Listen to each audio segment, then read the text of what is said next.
The first time Honoré de Balzac was locked in the alcove, he felt the walls closing in on him. It was a small, dark space, a kind of mini dungeon beneath the stairs in the dormitory at Vendôme. The air was damp, and the only light came from a tiny crack at the top. Honoré's heart pounded as he huddled in the corner, trying to make sense of what had just happened. His mother, Aimée de Balzac, had sent him to this boarding school 6 years ago, and she had only visited him twice since then. Most of the other boys' parents came regularly to see their sons, bringing pocket money and treats, but not Honoré's mother. She never showed up, and he was always left out of the games and activities that the other boys enjoyed. This time Honoré had been put in the alcove, for a reason he couldn't quite understand. Maybe it was because he had spoken out of turn in class, or maybe it was because he had forgotten to clean his teeth with his handkerchief, a strange but strict rule at the school. Whatever the reason, he was alone, and he felt abandoned. He thought about his father, who he knew was worried about him. He imagined his father's face, a mix of concern and disappointment. Honoré wanted to make his father proud, but he was stuck in this dark, suffocating space. To distract himself, Honoré started thinking about the Latin exercises he had been working on. He had just received an accessit, a consolation prize for a speech in Latin. It was a small victory, but it gave him a glimmer of hope. The prize was a history book about Charles XII of Sweden, bound in rough sheepskin with gold lettering. It was a reminder that he could still achieve something, even in this harsh environment. Honoré decided to write a letter to his mother, hoping it would reach her and maybe bring some comfort to his father. He scribbled down his thoughts on a piece of paper. Vendôme, 1 May 1808, my dear mother. I think Papa was very unhappy when he heard that I had been put in the alcove. To console him, please tell him that I have got an accessit. I do not forget to clean my teeth with my handkerchief. I have a new exercise book in which I make fair copies of my exercises, and I get good marks, and that is how I hope to please you. I embrace you warmly and all the family and the gentlemen of my acquaintance. Balzac Honorés. As he finished the letter, Honoré felt a small sense of relief. He folded the paper carefully and tucked it inside his shirt, hoping it would find its way to his mother soon. But the alcove remained dark, and the hours stretched on. Honoré's thoughts drifted to the outside world, to the fields and the sky, to the family he barely saw, and to the future he hoped to build. He knew that he had to find a way to break free from this place, both physically and emotionally. The alcove was just the beginning of his journey, and he was determined to find his way out. The next morning, as the first light seeped through the crack, Honoré took a deep breath. He was ready to face whatever came next. The year was 1895, and Wallace Stevens, a young man of 16, was spending his summer in Ephrata, Pennsylvania. The town, once bustling with life, now seemed to Stevens like a ghost of its former self. He found himself feeling more and more out of place, caught between the older fellows who saw his presence as a condescension and the younger boys who looked up to him with admiration. Stevens wrote to his mother, pouring out his frustrations and loneliness. He described the town as dead, very dead indeed, and how his cynicism was making everything worse. He felt isolated, unable to connect with anyone his age. The food was terrible, and he had lost his appetite, eating only a little oatmeal for breakfast and enduring the unappetizing meals at dinner and supper. Despite the bleakness, Stevens still found moments of humor in his situation. He mentioned that he could at least swim in clean, clear water and eat food, which was more than he could say for the current state of his life in Ephrata. He even playfully signed off as her own dearest Tootsie Wootsie, a term of endearment that added a touch of lightness to his otherwise heavy letter. Meanwhile in Rome, a young John dos Passos, also 16, was experiencing the grandeur of the ancient city. He wrote a postcard to his mother, whom he affectionately called the Royal Princess. His words were full of enthusiasm and grandeur, as he described Rome as the conqueror of the world and the enlightener of the ages. He playfully promised to write a more detailed letter to his sublime, serene, and celestial majesty the next day. In Madrid, Wyndham Lewis, an 18-year-old aspiring artist, was living a dream. He and his friend Gore had found a studio, and they were already making the most of their time in Spain. Lewis wrote to his mother, Cheer Mammon, about their new living space and the excitement of their artistic journey. They had bought furniture, found models, and were even exploring the city's cultural treasures, like the Prado Museum. One particularly memorable adventure involved a wild cab ride through the city, where they encountered a series of mishaps, from smashed side steps to quarreling with other drivers. Despite the chaos, they managed to reach an artist's studio, only to find the artist himself to be a ridiculous person. Lewis's letter was filled with the kind of vivid details that made his mother feel like she was right there with him. He shared his thoughts on art, the city, and the people they met, always with a touch of humor and irony. He ended his letter with a warm, "With love, etc. I am Percy W. Lewis," showing the deep bond he had with his mother.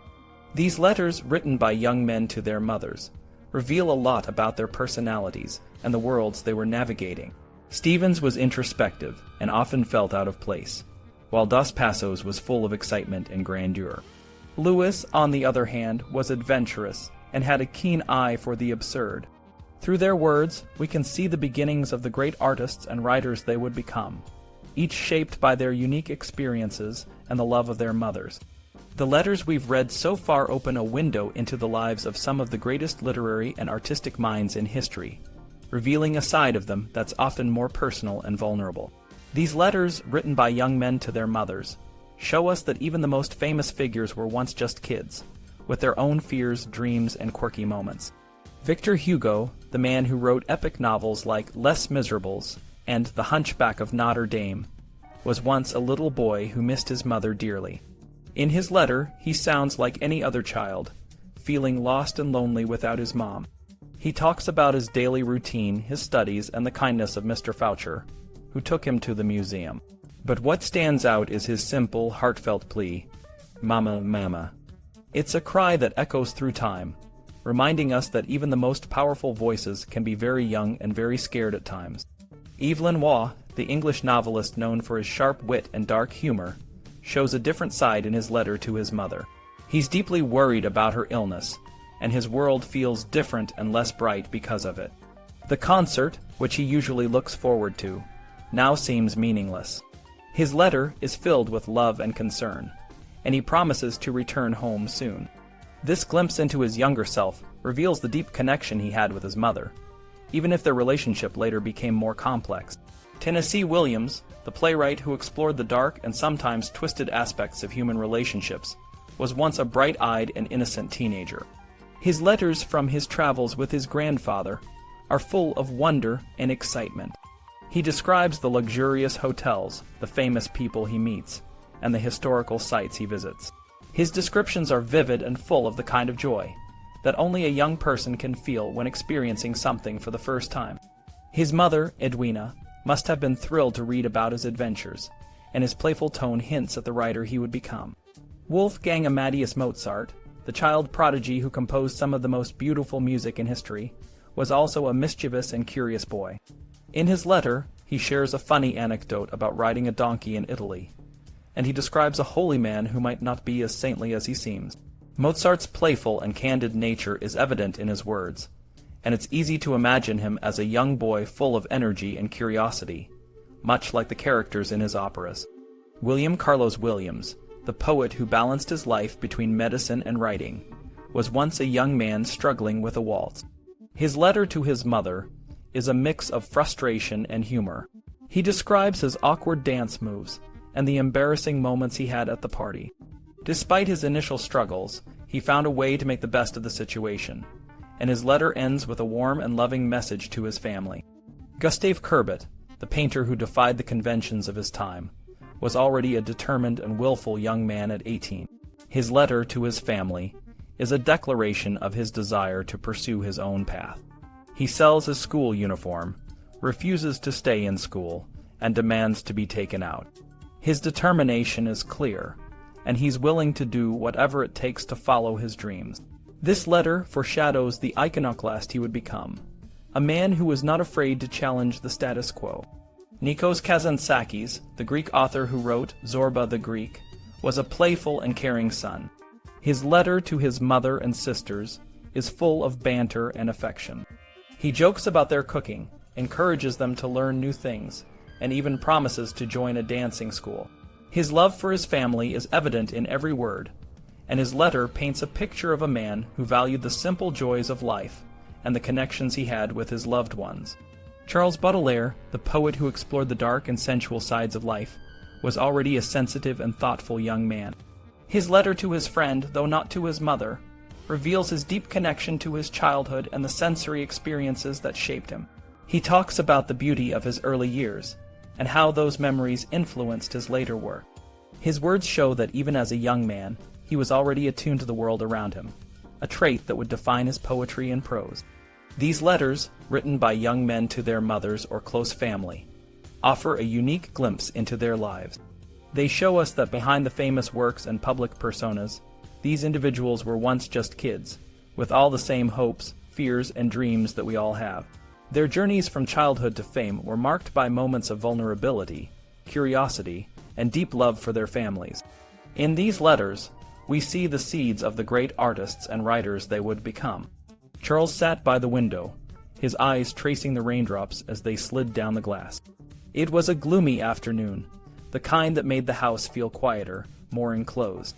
He had just finished reading a letter from his stepmother, Mary Ann Evans, who wrote under the pen name George Eliot.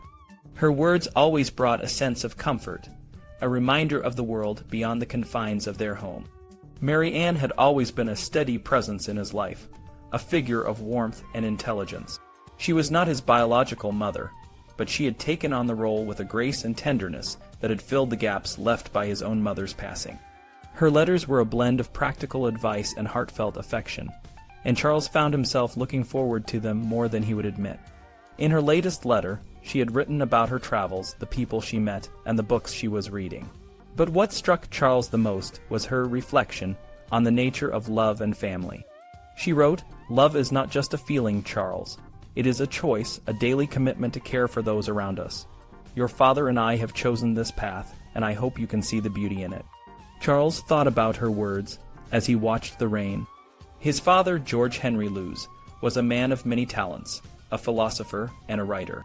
He was also a man who had found in Mary Ann a partner and a friend. Their relationship was different from the traditional marriages of the time, and it had often been a subject of gossip and speculation. But within their home, it was a source of strength and happiness. Mary Ann's letters often touched on the importance of empathy and understanding. She believed that true connection came from seeing the world through another's eyes. "The more we understand others, the more we can love them," she had once said. Charles had seen this in action, in the way she listened to him and his siblings, in the way she cared for their well-being. He remembered a time when he had struggled with his studies, feeling overwhelmed and uncertain about his future. Mary Ann had sat down with him, not to judge or criticize, but to understand. She had shared her own experiences, the times she had felt lost and unsure. Her words had given him the courage to keep going, to believe in himself. As he pondered her latest letter, Charles felt a sense of gratitude. Mary Ann's presence in their lives was a gift, a reminder that family was not just about blood ties, but about the bonds of love and support. He decided to write back, to tell her how much her words meant to him. He fetched a piece of paper and a pen and began to write. "Dear Mary Ann," he started, "your letter brought a ray of sunshine into my day. I am learning to see the world as you do, with kindness and openness. Thank you for being there for me, for being the mother I never knew I needed. I look forward to the day when I can return home and share more of my thoughts with you. With all my love, Charles." As he sealed the letter and placed it in an envelope, Charles felt a sense of peace. The rain outside continued, but inside his heart was warm, filled with the love and guidance of the woman he called his stepmother. George Eliot, the famous writer, had a special bond with her common-law husband, George Lewis. They didn't have their own children, but Lewis had 3 teenage sons from a previous relationship. These boys, Charles, Frank, and Edward, were loud and energetic, which sometimes overwhelmed Eliot. Despite the chaos, she felt a deep love for Charles, the eldest. Writing letters to him helped her express her feelings more easily. One day, Eliot and Lewis were in Florence, Italy, enjoying the city's beauty. They had climbed to the top of Giotto's tower, which was a tiring but rewarding experience. Eliot wrote to Charles, telling him about their adventures and expressing her concern for his late-night outings. She reminded him of the musical evenings they enjoyed together, and described the beautiful sunsets they saw in Florence. The city was full of life in the evenings, but Elliot and Luz preferred to explore the quieter, less crowded streets. Nikos Kazantzakis, a Greek writer, also had a fondness for his home and family, even when he was far away. In Paris, he found a cozy room where he could study and write. He loved sitting by the fire, reading and enjoying the snow. However, his room became a popular spot for his friends, who would often drop by unannounced. Kazantzakis would pretend not to hear them knocking, but they always knew he was there. Despite the interruptions, he cherished the company and the simple pleasures of making tea with his friends. Back in New York, the poet Cummings was setting up his new home with his roommate Tex. They had bought some furniture, including beds that Cummings humorously described as intellectual and aesthetic. He was grateful for his parents' support, but insisted on earning his own living. Cummings was known for his unconventional lifestyle and his reluctance to conform to societal norms, including punctuality and financial dependence.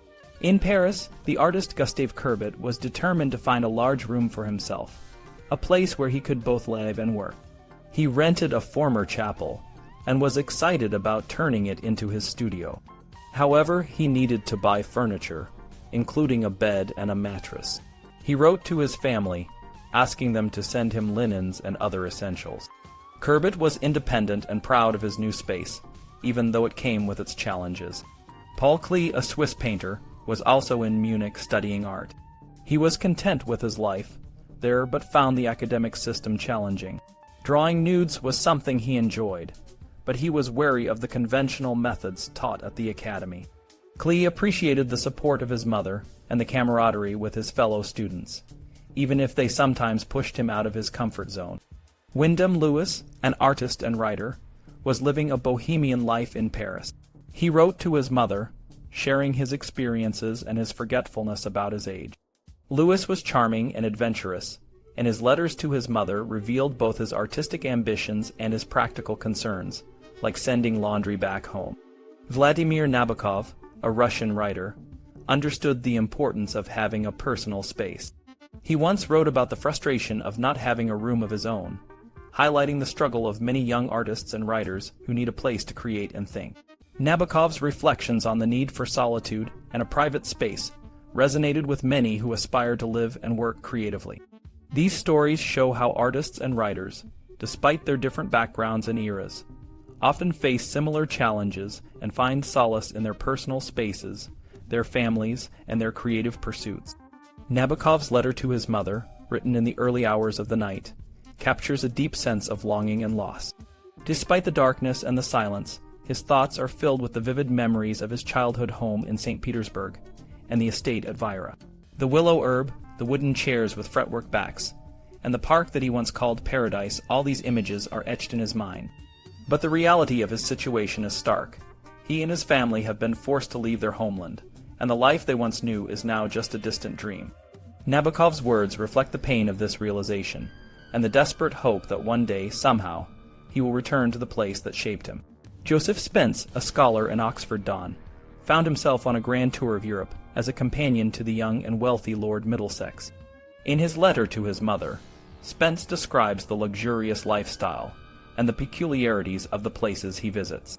He writes about the nuns in the convents, their beauty or lack thereof, and the way they sell trinkets to visitors. He also details his own transformation into a gentleman, from the way he dresses to the way he carries himself. Despite the grandeur of his surroundings, Spence's letter is filled with a sense of humility and gratitude for the opportunity to experience such a world. Jack Kerouac's letter to his mother, Gabrielle, is a mix of excitement and longing. He's in Denver having a blast with his friends, but he's running out of money and needs to get to San Francisco to make some more. Kerouac's wanderlust is evident in his descriptions of his adventures, mountain hikes, operas, and 10 girlfriends. Despite the fun, he can't help but miss his mother and the comfort of home. His request for money is practical, but it's also a plea for connection, a way to feel closer to his family even as he ventures further from them. Sarah Bernhardt, the famous French actress, wrote to her son Morris from a ship called the Cotopaxi, where she was on a tour of South America. Her letters are filled with the adventures and mishaps of her journey. She describes the stormy seas, the grounding of the ship, and the kindness of two Englishmen who invited her to hunt pumas. Bernhardt's vivid descriptions of the Patagonians she met, the miners in the Chilean mines, and the music that moved her to tears paint a picture of a woman who is as much a part of the world she travels through as she is a performer on stage. Despite the excitement, her letters always return to her love for Morris, the one constant in her ever-changing life. Thomas Moore, the Irish poet, wrote to his mother from Manchester, sharing the details of his social life and his early success. He describes the parties he attends, the people he meets, and the opportunities that are opening up to him. Moore is clearly thrilled by the attention he's receiving, but he's also deeply grateful for the support of his mother. His letter is a mix of pride and affection, a snapshot of a young man on the cusp of a promising career. Virgil Thomson, the American composer, wrote about his experiences reading the letters of others. He found joy in the glimpses of their lives and the stories they told. Thomson's reflections on the letters he read reveal a deep appreciation for the personal and the human, the small details that make life rich and meaningful. His own life, though not detailed in this letter, is suggested by his interest in the lives of others, a sign of a man who values connection and understanding. Virgil Thomson, a man deeply rooted in his Kansas City origins, found his early inspiration at his family's dining table. His mother, a woman of broad interests, hosted Sunday suppers where young Virgil, just 16, invited a diverse group of friends, all engaged in music and the arts. These gatherings were more than just meals.